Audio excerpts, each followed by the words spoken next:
Mr. Jones. Mr. Caldwell, how are you, sir? I'm good. That's a new Weezer song, which certainly dates me a little bit because I know the band Weezer. But here we go. Um, I might have watched a little thing on the television over the weekend called the Kentucky Derby, Mm-hmm. and there I've was heard of a this. horse named Rich Strike who was the worst odds to win the entire race, who beat everybody. Wow. And I think there's a lesson here, Mark. Like, if you're not the favorite, or you're not the top agent in your office, or maybe you got a buyer that's going into a bidding war and you don't think you got a shot, mindset's everything, right? Like, you could come from behind 100 times, and as long as you keep your mind in the game, there's an option to win, right? And Yeah. if you've watched any of these videos of this horse, it was pretty amazing. But um, it's the second biggest upset in 148 years, Wow. and 80 to 1. But if you remember, been talking about this $2 bill all year since it was the year of twos. Mm-hmm. It one of the urban legends was the $2 bill. It has a lot to do with horse racing because you always would bet $2 on a horse race. So that $2 paid $163 over the weekend. But at the end of the day, I think it's just an underdog story, Mark. It's a head in the game. You don't ever count yourself out. Even the long shot will strike it rich someday, right? I also like the kind of converse of that, which is when you're doing really well, don't get cocky because there's Yeah, always someone out there that can come up from behind, right? So it's stay on top of your game and don't get complacent just because things are going well right now. absolutely. So anyway, Kentucky Derby was fun, of course. Mark, I'm going to pop this picture you texted me up. Tell me Yeah. about this picture. Yeah, so I was just looking through Lawrence Yun, who's the chief economist for the National Association of Realtors, recently did an economic development presentation, and I stumbled across a video of it, and then there was a link to his slide deck. So I was looking through it, and this one just jumped out at me. When I think about buyers right now saying, I'm going to wait, rates are getting too high. I can't afford anything. First of all, they're not going to be able to afford more tomorrow. So if rates go up and prices keep going up, which is exactly what Lawrence Yun was saying is going to happen over the next couple of years, that gap is going to get larger, not smaller. And if you're a renter, look how your wealth is increasing compared to if you're a homeowner. It's just, I thought it was a powerful slide to put in front of buyers when you're having conversations with the, I think I want to wait buyer. Yeah. Another thing, we talked about this with the top 10% last week. I'm going to share my screen real quick. On that KW mobile app, if you go find let me know if you can see my screen here. If you go find a property on the KW mobile app that's similar to your average sales price in your market, you can kind of create a conversation with so here's a $500,000 condo in Midtown area, right?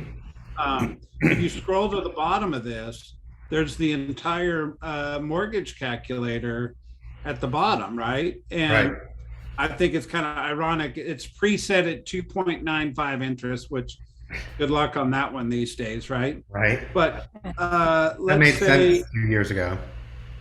let's say today was closer to 5%, right? At 20% down, that payment's a little over 31.74, right? Mm-hmm. But if I slide that thing up and say, hey, if you wait and interest rates go up to 7.5, look at the payment above and watch what happens. So it jumped up 600-700 bucks, and Yeah. that's the cost of waiting. Right? Are you willing to, even if it goes up even higher, right? It just keeps going, right? So your entire um, your entire plan of waiting certainly is going to end up costing you a considerable amount more money. And it's just an easy way to show somebody on a calculator. I love Also, I that. could transition this to a conversation with a seller that's saying, hey, I may want to wait 6 months to list my house. Well, let me show you what happens to buyers 6 months if the interest rate goes up, and how many less buyers could buy your house 6 months from now than could buy your house today. That could actually translate into less of a competitive market for your property, less cash in your pocket. I'm just using that position to kind of create that talking point, right? Well, the other side of it is every seller is going to be a buyer generally. A very small number of people sell and then don't buy again. So they might be thinking that they could get more for their property because rates or prices are going up still, but the prices are projected to go up much less. They're saying like an 8% increase over the next year versus, double digit 15 to 20% last year and the year before. So prices will keep going up, but they're also going to see that on the other side on top of a rate increase. So they'll have higher rates and higher prices when they go to buy if they wait. So, take advantage. We've hit bottom in rates. It's not going to go lower. So now's the time to act. Absolutely. All right, let's jump into some numbers. 640, excuse me. You start coughing, making me cough now. 646 active inventory as of this morning. Thank you to Stephen for updating our numbers. We looked at this, and active under contract is pretty consistent. Pending is stayed over 400. 410 is probably the lowest it's been in the last 6 weeks, but active under contract is up there on the highest side. So everything's relative here. We closed 227 over the last 7 days. 374 covered the end of the month. It certainly looks like a little bit of a slowdown in closings over the last 7 days. I'm not going to freak over 1 week, just like I try to keep everybody in perspective. We tend to have ups and downs based on week. It's not a trend if it happened one time. It's a trend if it continues to happen.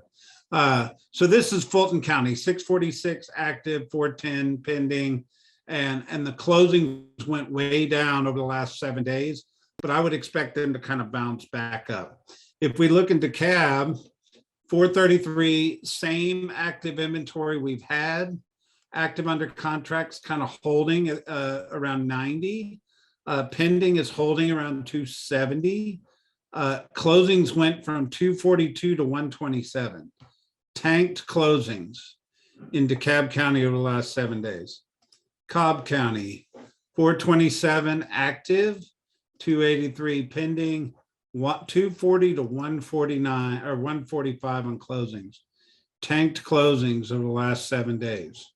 Gwinnett County, 490 active, 336 pending, 283 to 166. Tanked closings over the last 7 days. What the heck's going on, Mark? Well, I think this is a little bit of just about how the calendar falls. Yeah, I agree. Because the first week in the last week of the previous month and the first week of the current month sort of fell over a weekend. So you had a lot of end of week closings last month. So a lot happened more right before April 30th, and fewer in the week or week and a half after that. So I think that's typical for a beginning of a month kind of calendar. I think it's a little bit of a calendar anomaly. I agree. I think Mother's Day weekend, I think Easter holiday. Yep. I think we had a kind of combination of end of the month, weird timing. Good Friday was a federal holiday, so no banks were doing business, so nothing got funded. those days. Exactly. So I'm not overly concerned about it. If it stays that way next week, we'll be having a different conversation. But it's certainly a unique anomaly that all of a sudden closings went way down over a 7-day period comparatively to what we've seen before. But you can kind of go back to that second week in February, and there was a lull that second week in February. Right. There was a lull the second week of March. Looks like there was a lull the third week in April. So there's always a slowdown after the end of the month because we've trained everybody to close contracts at the end of the month, Mark. And apparently we'll continue to do it. If there was one message I would love to get out to agents is you'll have a much better experience if you schedule a closing in the middle of the month. Yeah. And not the 15th. Do it on the 10th. Do it on the 20th, right? Cherokee County, same thing. It just seems like it just happened across the board. And it's certainly something we need to keep our eye on, right? For sure. All right. No big worry there. Next week, maybe we'll have a different conversation. Okay. NAR chief economist made comment. He said, we may be in for the most unique recession. And here's why I think this is a really important article for us. If I use the word recession, what comes to mind for you, Mark? I mean, prices going up, income going down, the economy slowing down. People are losing their jobs for the most part. Yeah. So here's the reality of this article. We're going to probably use the word recession, but it's going to look very different than what most people think the word recession means. So let's get clear for 1 second. I want you to understand the definition of recession is, the formal definition is, if the country has a decline in gross domestic product 2 quarters in a row, quote unquote, that's a recession. So here's what happened. We spent less money in first quarter 2022. GDP went down first quarter 2022. My guess is it's going to go down in second quarter 2022 as well. So come July, you're going to see formal definition recession. But here's where this is very different. Normally in a recession, people think, hey, our prices are going to go backwards. People are going to have trouble keeping jobs, all the above. Here's the reality of what he's saying. Here it is. It's an unusual recession in the sense that job openings are sky high. So even if there is a recession, it looks like job creation will continue, which is important for the healthy market. So we're not having unemployment. We're not having problems with staying employed.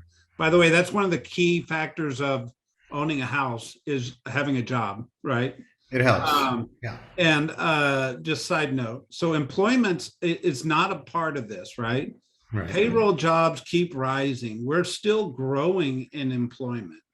The other thing is he anticipates next year's sales volume will rise 3% due to a more 1% drop in sales and 4% rise in home prices. I think 4% is low for our market. I think we'll see a much bigger price appreciation. So here's the thing. You're going to hear the word recession, Mark, but there's going to be a great job market, hot demand for real estate, price appreciation in real estate. What you will see is less units. Right. You will see less units happen. We're still catching up from a major lack of inventory from 2006. Yeah. Right? So that's going to continue to be the case. So we're going to have to breathe through that. But the good news is that means the fundamentals of this recession are very different than the Great Recession. 100%. And it just says we've got all the cards in the deck to go win if we play them right. Yep. And what that means is, okay, so interest rates, like I Googled mortgage rates today, and today they said 30-year fixed at 5.84. I don't know if this is the right source or not, but let's just use it for purposes of conversation, we started below 4 and we're almost up to 6. And has anything really changed? No, we're still hot real estate market, low inventory, prices are competitive offers, prices are going up. I do think it'll start to slow down a little bit. But at the end of the day, rates are climbing and it really hadn't changed our world that much yet. Right. Right. These are, looking at the 30-year fixed, we've been so focused on that 30-year fixed for so long because rates were so good. There was no reason why would you not lock in for 30 years at, like, my mortgage is 2.5%. Why would I not lock that in for 30 years? But adjustable rate mortgages are a thing. They've always been a thing, but we've just sort of ignored them for the past 7 or 8 years. So I think that's going to be where we're going to start looking, because the average person in Atlanta stays in their job or in their home rather between 7 and 10 years. Yeah. So a 7 or 10 year ARM makes sense for probably 85% of the buyers out there. Yeah. Don't steal the show, Mark. That article. Oh, I'm sorry. Am I jumping ahead? All right. It's all right. This is what I get for not reading the stuff you sent me. There you go. 2021, we grew 8.5% unit sales, 17% home price. This is NAR national statistics. So the net of that was a 25% dollar volume growth, right? Right. 2022 forecast said we're going to go backwards 9% in units, but home prices are going to go up 8%, which is going to have a net effect of -1 in dollar volume to the total amount of real estate sold. Does that make sense? Yeah. So that says net, as long as you're in the game, you should be good. Now go take your unfair share. Exactly. Right? And that's if you continue to do the same amount of business you've been doing. What I'm hoping is that people are getting smarter and smarter, realizing A, how to win a multiple offer situation on the buyer side and getting better at writing those offers, and B, finding off-market listings. Yeah. So here's the other thing that I think is probably the best news in this whole chart. Once 2022 resets our market from what we experienced during the pandemic, 2023 looks like a normal year. Yeah. A little bit backwards in unit, normal price appreciation, normal net effect dollar volume growth. It looks a lot like 2018. Yeah. Which was a phenomenal year in real estate. We're paying the Pied Piper this year for the extra sales we did during the pandemic, and then we're going to level out. Yeah. And I think that that's just a good perspective around, hey, you probably put some extra coin in your pocket over the last couple of years. We might take a little of that back this year, but then it's going to go back to normal. Yeah, but very little. Very little. All right. The other thing that's most important to talk about is affordability. Now, they took 92 cities across 8 different countries, and the U.S. city is the most affordable. Why I think this is important, even though countries and citizenship are a big deal, real estate's becoming more and more globally accepted. Like, foreigners own property in the States, we own property in other countries. It's becoming more and more accepted where real estate goes without borders at times. All that being said, the U.S. is one of the most affordable places to own real estate in the world. You could look at London and Paris and some of the other big metropolitan areas. It's still just a great place to own real estate in the world. And all that being said, we didn't make the top 10 most affordable city list, Mark. Okay. However, I'll give back Pittsburgh, Pennsylvania. I don't really care to live there. I'll give back. Great place to invest. Oklahoma City's a neutral. I'll give back Rochester, New York. Cleveland, Ohio doesn't have a great football team. Buffalo, New York's cold. Okay, maybe Louisville, Kentucky, because they got the Derby.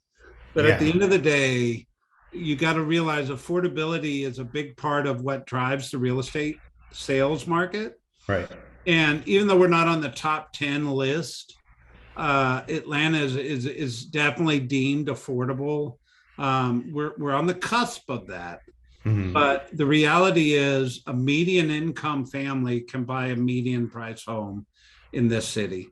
Right. And that's a big part of the thriving factor of uh, Atlanta Metro. You Well, know, and the and lack of affordability in other large cities is pushing people to Atlanta because yeah, they want the large city experience, but they don't want the San Jose, California prices. there you go. And you can see it here, right? So affordability is such a big deal. You got to make sure you understand that statistic when you're talking about real estate and economics, because ultimately that's one of the biggest ones that drives our success.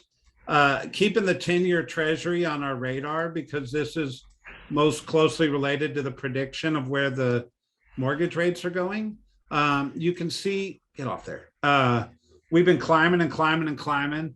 We took a little bit dip backwards, but everybody understands that last week the Federal Reserve bumped the Fed rate up half a point, Half point, yeah. which we expected, and it's still pushing interest rates higher. I was questioned about my predictions, and I'll give you my prediction, my opinion. I think we will see interest rates with a 7 on it. Hmm. I wouldn't be shocked if we saw an 8 if you had marginal credit. Hmm. But I think we'll probably plateau in the 7s. And that's my prediction, my guess, out of left field. All that being said, take comfort in the fact that most of that interest rate appreciation's already happened. We're pushing 6, guys. Yep. Like we're in the 5. You can ask your lender. Most of them are quoting something in the 5s these days. So just hang in there. The other thing is I keep an eye on this inflation, but they don't have April's numbers up yet. So we haven't seen if inflation came back down or it went up. And I think that's going to really determine what the Fed does going forward based on what those numbers look like. Right. But one thing that I did find very interesting is you realize housing is not included in inflation. Home price appreciation and inflation are two very different measures. And the reason being, the Federal Reserve considers housing a capital purchase and inflation's a consumption of purchase. Right. So hence why we get tax capital gains tax and all the above on housing, because at the end of the day, that loaf of bread doesn't create wealth for you, but it's necessary to live. The house creates wealth for you, and that's where the capital purchase comes in versus consumption, which is really what inflation is. But there were a couple other things I wanted to talk about, Mark. Yeah. One is it's going to be very difficult how Atlanta affordable housing developers overcome rising costs. What I thought was really interesting in this article is there's some statistics they put out that I haven't seen before. The cost of single family home construction rose 11.6% in 2021. It was the sharpest rise in construction costs since 1979. Look at this though. In March of this year, construction expenses were 17.2% year over year more expensive. So you got to imagine, if you're a builder, how do you plan for that? Well, and I think this is why builders are putting those clauses in their contracts that allow them to raise the rate, the price of the home, arbitrarily based on their costs, because it really is hard for them to predict. It's not a manageable, budgetable number right now. I mean, at the end of the day, um, it doesn't seem fair if I'm representing a buyer for a builder to do that. Hmm. Yet it's a little bit of he who controls the listings makes the rules. Yep. And by the way, they control the listings because they build them. And we're a little bit at the mercy of that, right? Hmm. Um, he said entry level in around the city of Atlanta used to be 250 to 300. Now it's really hard to find something under 400,000 for a starter home. And every time I think about a starter home price, and I think about what I paid for my first home, I'm sure Right. everybody has that same reaction. It's tough getting your head wrapped around it, but that's what first time home buyers are paying these days, Absolutely. right? It's just crazy. Yep. Anyway, Well, the other thing I was just going to mention is the Chronicle also had an article last week that said that new home permits in Atlanta are at an all-time high. So that's the good news is that there's a lot of construction about to happen here. right. All right, Mark, I'll let you steal the show. So, Okay. adjustable rate mortgages are back. A loan officer explains why there's no cause for alarm and when he would worry. So, give me adjustable rate mortgage 101 as if you were going to explain it to a borrower Yeah. from a So real estate agent perspective, not from a yeah. loan. So a 30-year fixed rate loan is just that. This, if you have a 5% interest rate, that interest rate is going to be the same for the entire 30 years. On an adjustable rate mortgage, it's going to be fixed for a period of time, and then it's going to adjust, just like home equity lines and other lines of credit adjust based on like prime or LIBOR, one of the indices that consumers follow for pricing. So, for example, a 10-year ARM is going to be fixed rate for 10 years, and then every year after that, it can adjust. And the thought process is most people don't stay in their home more than 10 years. So you're fixed for the period that you're most likely to stay in the home. And then at year 10, if you're still there, if the rates are better, you refinance. If the rates aren't, it's only going to go up. It can go up a certain amount each year, and there's a cap on it, how far it can go up. Yeah. And why this is beneficial is because historically you get a better rate if you take an arm than a 30-year fix because Well, you're the taking more lender risk. looks at it. Yeah, they're taking more risk, right? So Right. um I'm sorry, you the consumer are taking more risk, Right. but they're paying you for that risk on the front end.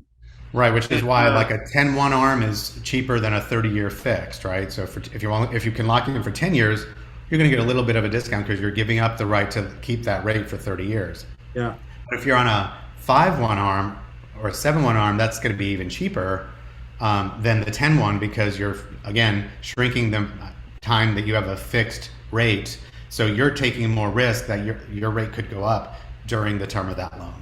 yeah. So anyway, I think some people are thinking arms or B paper loans or some kind of uh, what do they call it? Secondary market loan. It's not. It's an A paper loan. It's just got different terms than the traditional 30-year fixed. Yeah. Um, and as a real estate professional, you don't have to be a mortgage officer or be an expert, but you have to know enough to explain it. And if you've sold real estate over the last 3 years, you probably never had a borrower even consider an adjustable rate mortgage. So Right. it might be just a little bit on you to go re-educate yourself on how to explain this. And it might just be a cup of coffee with your favorite loan officer and say, hey, give me the lingo of how to explain an ARM loan because I think they're coming. They definitely are, and it's a great option. I checked last week on adjustable rates just to see what the difference was, and the fixed rate, the 30-year fixed rate was like 5 3/8, and the 10-year 10-1 arm was at 4.99, and the 5-1 arm was just over 4, so it was like 4.09, or 0.825, so 4 and an eighth. At the end of So the day, at the end of the day, it's cheaper if for buyers. So they just have more options to look at now instead of just looking at 30-year fixed rate loans. There you go. And that's why you got to be partnered with a great lender. They're going to be able to support you, and you got to have enough lingo to be able to give a explanation or a definition of what something is, um, and let it roll. Exactly. There you go, Mark. All right. Perfect. Thank you. You're welcome.